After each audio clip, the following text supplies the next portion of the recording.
안녕하세요. MCTV의 김명찬입니다. 오늘은 건물에 지금 이 영상을 보고 계신 분이 건물주일 수도 있고 임차인 분도 계실 수도 있고 앞으로에 대한 어떤 건물주 그리고 이런 부동산에 관심이 있으신 분들이 보고 계실 거라고 생각이 됩니다. 오늘의 주제는 건물을 소유하면서 임차인과 어떤 분쟁, 법적 분쟁이 있는 부분도 있고 또 그런 거에 애로사항이 있으신 분들 아니면 임차인들이 건물을 임차하고 있다가 어떤 문제가 있으면 그런 것을 같이 얘기해 보려고 합니다. 제 옆에는 오늘 김도훈 변호사가 같이 참석을 해서 이 영상을 같이 만들어 가보려고 합니다. 안녕하세요, 변호사님. 네. 법무법인 세광의 김도훈 변호사입니다.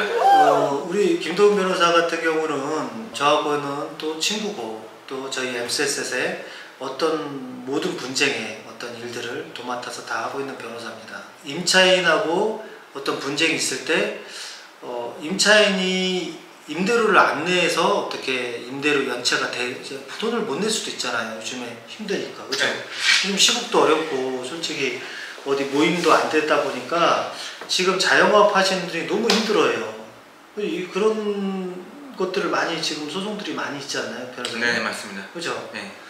그러다 보니까 저희도 자산 관리를 하고 있고 저희도 중개업을 하다 보면 정말 힘든 부분이 많아요. 저도 좀 마음도 안 좋고 솔직히. 그럴 때 그분들이 이렇게 계약해 놓은 그 건물하고 계약해 놓은 그 계약서에 임대료를 이렇게 제 날짜에 내야 되는데 못 내서 이제 건물주하고 분쟁이 생기는 거예요. 그렇다 보면 이제 임대인도 수입이 안 들어오다 보니까 힘들어하고 그러고 또 임차인도 벌지 못하니까 임대료 못 내고 있는 상황인데 그랬을 때 이제 임대인 쪽에서 이제 명도 소송을 진행할 수가 있잖아요. 그런 기간이나 절차, 법적인 거 막연하게 법으로 하면 해결될 것 같아도 그 기간이 있고 또 내용이 있다 보니까 오늘은 전문가인 김변한테 이 어떻게 절차가 되고 어느 정도 소요가 되는지 그리고 네. 어느 금액이 드는지도 좀 말씀 좀 해주세요. 그러니까 임대인 입장에서는 이제 임차인을 빨리 내보내고 싶은데 나가지 않을 때가 제일 어려움이 많은데요. 강제로 이걸 짐을 다 드러내고 쫓아내면 좋겠지만 아무래도 그렇게 할 수가 없는 상황이다 보니까 아무래도 그 법원의 강제력을 빌려서 그 소송을 통해서 그 적법한 절차에 따라서 내보내는 게 좀 필요한 것 같습니다. 그렇게 하려면 이제 건물 명도 소송을 진행을 해야 되는데요. 일단은 그거를 진행하기 앞서서 먼저 그 점유이전 금지 가처분이라는 걸 먼저 해야 됩니다. 이걸 하지 않으면 나중에 그 명도 소송에서 승소 판결을 받아도 이제 그 소송을 하면서 임차인이 그 점유자를 바꿔버리면 나중에 승소 판결을 받고도 판결문이 나와도 그래서 이거는 이 명도 소송 같은 걸 많이 해보신 분들은 잘 알 텐데 저희 쪽 업계에서 일하는 분들도 이 경험이 없는 분들은 이것 때문에 실수를 많이 하는 경우가 많이 생기죠. 그런 점유이전하고 명도소송 하는데 기간이나 이 절차를 어떻게 해야 되고 어느 정도 기간이 걸리는지 그 부분 좀 얘기를. 네, 일단은 점유이전 금지 가처분 신청부터 해야 되는데요. 그거는 결과가 나오는데 한 달 정도면 결과가 바로 나오고요.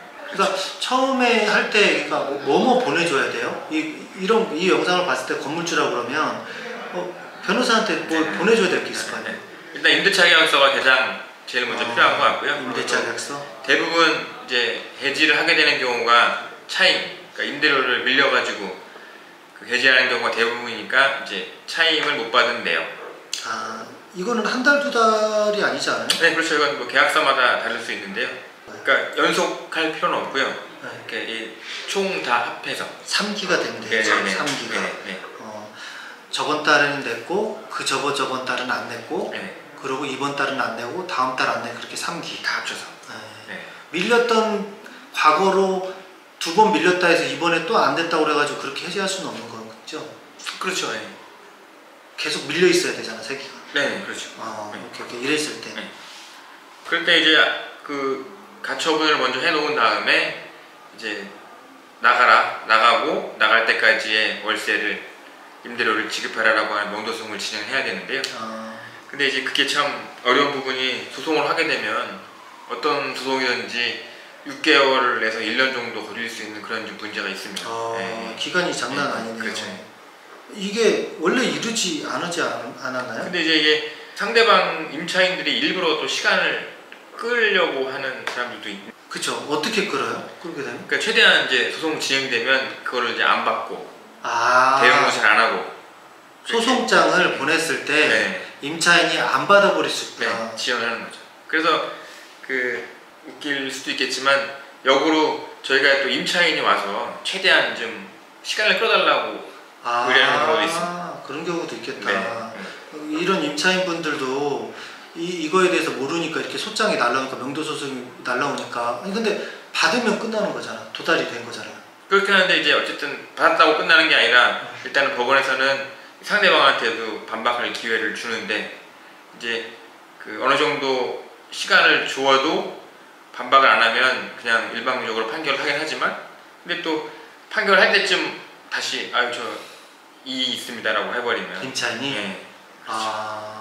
근데 뭐 3번 정도 미납된 걸로는 악의적이고 뭐고 문제가 아니라 이거는 미납됐으니까 계약 해지할 수 있는 거고 계약에 대한 관계를 해지할 수 있는 거잖아요. 네. 그럼 명도소송이 판결문이 나오나요? 그렇게 돼도? 나오긴 하죠. 나오긴 저쪽에서 하죠. 아무리 이의 제기하더라도 해도 근데 시간이 걸리는 그런 어려움이 중간중간 스톱 되니까 네. 그게 맥스로 봤을 때 1년이라는 거예요? 더 끌을 수도 있습니다. 네. 악의적으로 임차인 하려면 아니 그러면 여기 서울권에 강남권에 문제가 돼서 3개월 정도 미납돼 있는 상황에서 시작을 하더라도 1년이 넘으면 제가 봤을 때 보증금이 거의 안 남을 거예요. 그렇죠. 네. 그러니까 그런 문제가 좀 있을 수 있습니다. 그래서 어떻게 보면 임대인이 갑이 아니라 임차인이 갑인 그런 상황이 많죠. 그러겠다. 네. 그럼 보증금을 많이 받아야겠네요. 그렇죠. 네. 보증금을 많이 받아놔야 받아놔야 이런 시기 때는 굉장히 좀 안전하고 이게 원래 코로나 전에도 이렇게 오래 걸렸나? 1년까지는 안 걸린 것 같은데. 그러니까 이제 그렇진 않은데 이제 작정하고 시간을 끌려고 하면 야, 그런 네. 지금 보시는 영상을 보는 건물주도 있겠지만 또 임차인 사장님도 계시잖아요. 그럼 네. 임차인 사장님은 만약에 이렇게 어렵고 뭐 했을 때 법원에서 온다고 그러면 받지 말아야겠네요. 네, 받지 말아야죠. 받지 말아요. 여러 가지 방법이 또 있을 때. 못 받으니까 손달이 안 되니까 이제 계속 지연이 되고. 어떻게 보면 저는 제가 생각하는 기점은 그거더라고요. 이게 법보다도 솔직히 주먹이 주먹이 먼저 쓰죠. 우리 김변이 복싱을 오래 했습니다. 복싱을 대화로 좀 어느 정도 해보는 게 임차인도 어렵고 또 건물주도 솔직히 어렵다 보니까 만만하게 서로 대화로 하는 것도 좋을 것 같아요. 제가 자산관리도 하고 이런 중개법인도 운영하다 보니까 임차인들 분 굉장히 괜찮은 분들 많이 계세요. 자기가 힘드니까 좀 기다려줘라. 근데 정말 아닌 분들도 많아요. 그렇죠. 네. 배째라예요. 그냥 배째라라고 그냥 아무 말도 안 듣고 명도 소송을 시작을 하면 6개월에서 1년이라는 소요 시간이 걸리고 점유이전 가처분 등기를 하지 않으면 사장이 또 점유자가 또 바뀌게 된다고 그러면 다시 소송할 그렇죠. 수도 있으니까 네. 꼭 점유이전이라는 게 하는 게 포인트네요. 또 비용은 어느 정도로 봐야 되나요? 기본적으로 뭐 점유이전 가처분 명도 소송하게 되면 기본 네. 가격이 있잖아요. 제가 서초동에 있는데요. 서초동에서는 한 기본으로 한 500만 원씩 받고 진행하는 것 같습니다. 명도 소송을? 네. 근데 이제 그 계약의 규모, 뭐 보증금이 얼마냐에 따라서 좀 금액이 달라지긴 하는데요. 기본적으로 받는 금액이 500만 원이 되는 거죠. 500만 원 정도 되는구나. 네. 그러니까 이건 케이스예요. 빌딩 같은 경우는 바닥에 어떤 배관이 건물에서 해준 배관이 없고 기본적으로 수도관이나 하수 배관이나 정화조 배관들이나 이런 것들이 한쪽에 모여 있어요. 근데 이쪽에서 떨어지는 게 아니라 어떤 그 주방 시설을 쓰기 위해서 사용한 이렇게 시설해 놓은 데가 있어요. 아니면 자기가 만들거나. 그랬을 때 물이 떨어졌을 때는 이것도 건물주가 변상해 주거나 수선해 줘야 되는 게 맞냐 이거죠.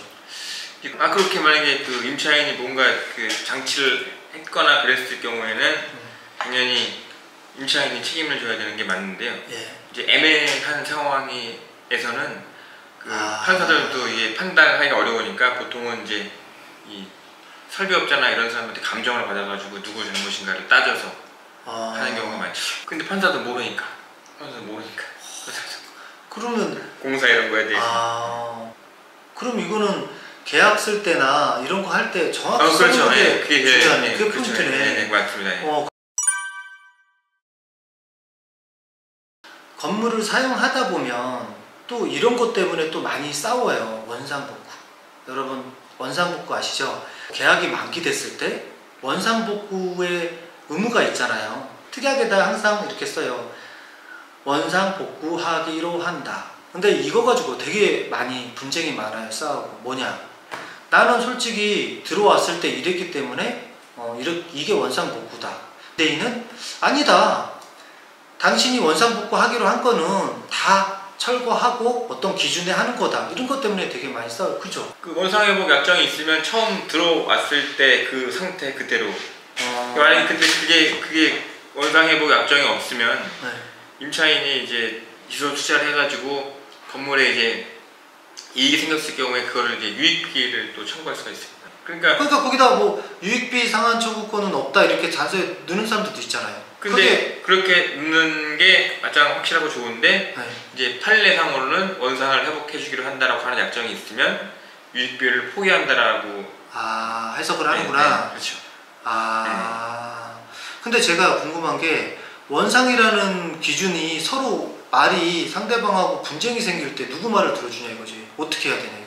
임대인은 네가 이게 원상복구 기준이 아니다라고 계속 얘기할 거고, 임차인은 이게 아니라고 얘기했을 때 보통적으로 판사는 임차인 쪽으로 많이 전향이 되나요? 좀 그런 면도 사실 없지 않아 있는 그렇죠. 것 같아요. 예. 아니 근데 저도 솔직히 많이 이런 걸 또 경험도 있고 하는데 이게 되게 임차인하고 굉장히 트러블이 많아요.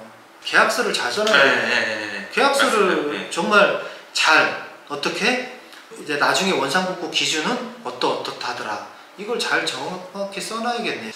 자, 원상복구도 알아봤고 명도에 대한 부분도 알아봤고 또 누수 부분도 알아봤어요. 그래서 오늘 김도훈 변호사하고 같이 얘기를 해봤는데 어떻게 유익하셨는지 모르겠습니다.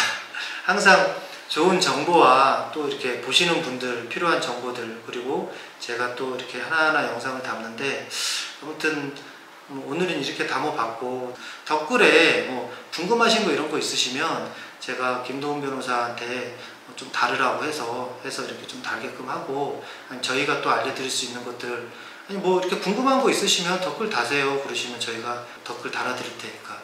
오늘은 영상을 여기까지만 하고 또 다시 찾아뵙겠습니다. 감사합니다. 네, 감사합니다.